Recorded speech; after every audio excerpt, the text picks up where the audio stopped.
Long ago, when these ancient Grecian temples were new, hemp was already old in the service of mankind. For thousands of years even then, this plant had been grown for cordage and coarse cloth in China and elsewhere in the East.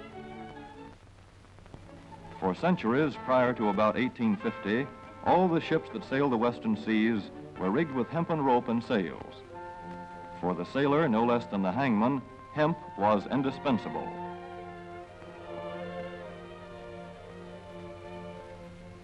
A 44-gun frigate, like our cherished old Ironsides, took over 60 tons of hemp for rigging. Including an anchor cable 25 inches in circumference.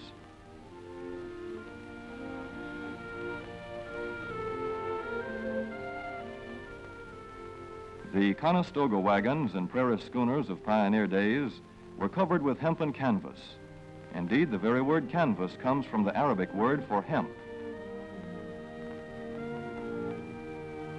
In those days, hemp was an important crop in Kentucky and Missouri. Then came cheaper imported fibers for cordage, like jute, sisal, and manila hemp, and the culture of hemp in America declined.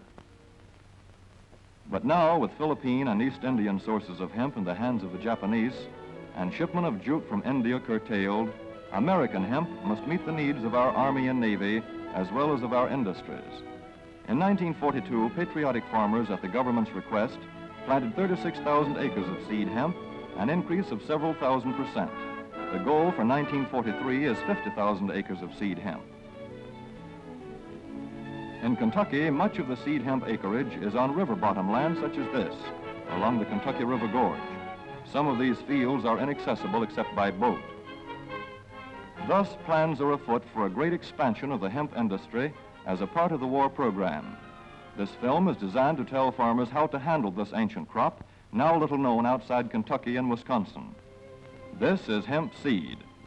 Be careful how you use it. For to grow hemp legally, you must have a federal registration and tax stamp. This is provided for in your contract. Ask your AAA committeeman or your county agent about it. Don't forget, hemp demands a rich, well-drained soil such as is found here in the bluegrass region of Kentucky or in central Wisconsin.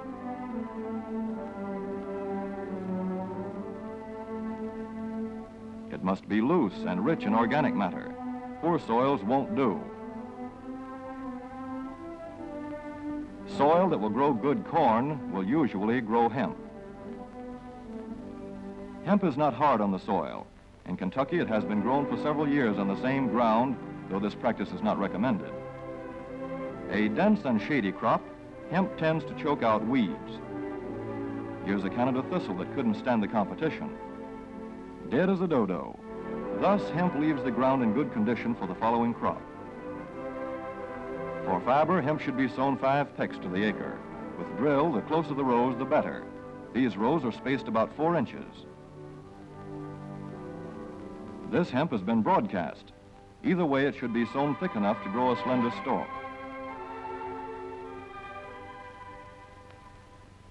Here's an ideal stand. The right height to be harvested easily, thick enough to grow slender stalks that are easy to cut and process.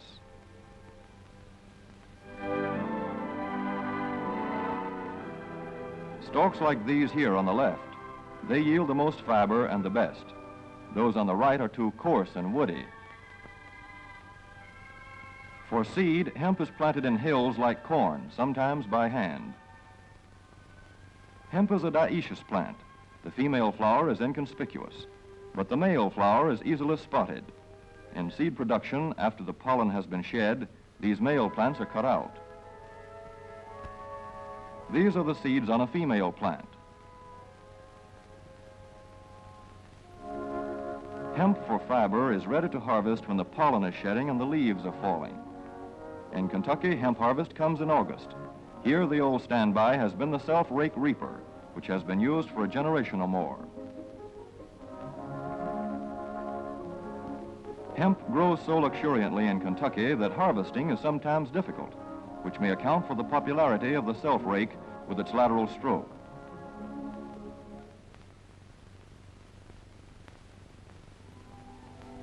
A modified rice binder has been used to some extent.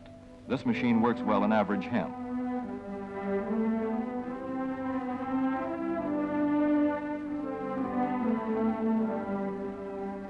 Recently, the improved hemp harvester, used for many years in Wisconsin, has been introduced in Kentucky. This machine spreads the hemp in a continuous swath. It is a far cry from this fast and efficient modern harvester to the Armstrong model of yore. But here's one kind of harvester, at least, that doesn't stall in the heaviest hemp. In Kentucky, hand cutting is practiced in opening fields for the machines.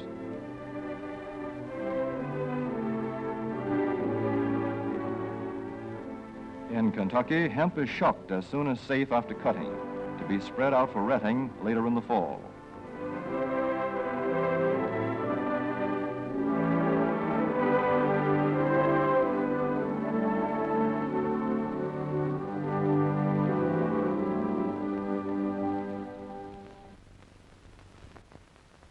In Wisconsin, hemp is harvested in September. Here, the hemp harvester with automatic spreader is standard equipment. Note how smoothly the rotating apron lays the swath preparatory to retting. Here it is a common and essential practice to leave headlands around hemp fields. These strips may be planted to other crops, preferably small grain. Thus, the harvester has room to make its first round without preparatory hand cutting. Here the machine is running over corn stubble. When the cutter bar is much shorter than the hemp is tall, overlapping occurs. Not so good for retting. The standard cut is 8 to 9 feet. The length of time hemp is left on the ground to ret depends on the weather. The swaths must be turned to get a uniform ret.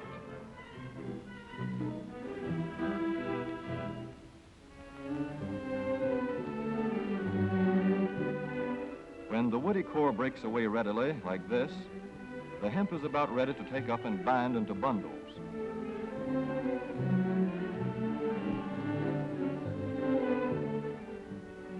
Well-retted hemp is light to dark gray. The fiber tends to pull away from the stalk. The presence of stalks in the bowstring stage indicates that retting is well underway.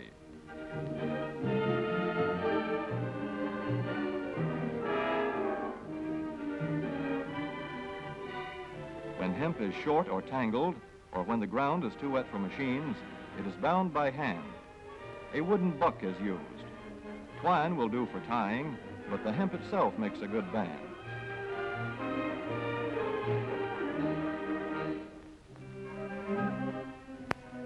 When conditions are favorable, the pickup binder is commonly used. The swaths should lie smooth and even with stalks parallel. The picker won't work well in tangled hemp.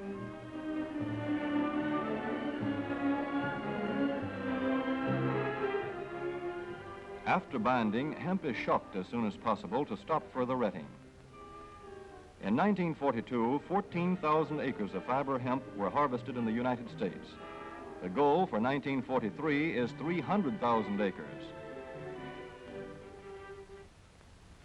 Thus, hemp, Cannabis sativa, the old standby cordage fiber, is staging a strong comeback.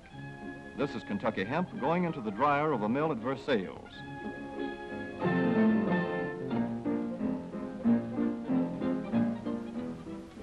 In the old days, breaking was done by hand, one of the hardest jobs known to man.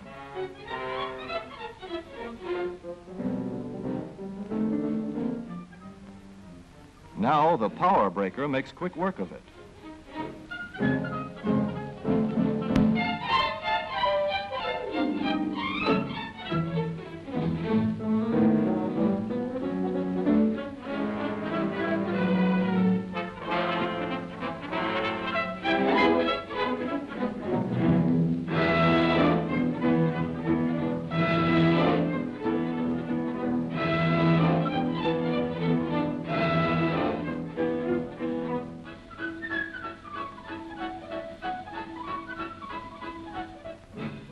Spinning American hemp into rope yarn or twine in the old Kentucky River Mill at Frankfort, Kentucky.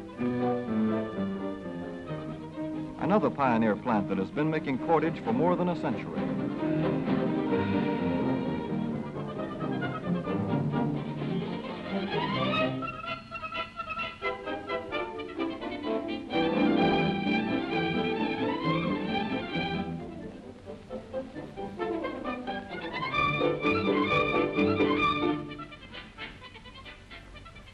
All such plants will presently be turning out products spun from American-grown hemp. Twine of various kinds for tying, winding armatures, and upholsterers' work. Rope for marine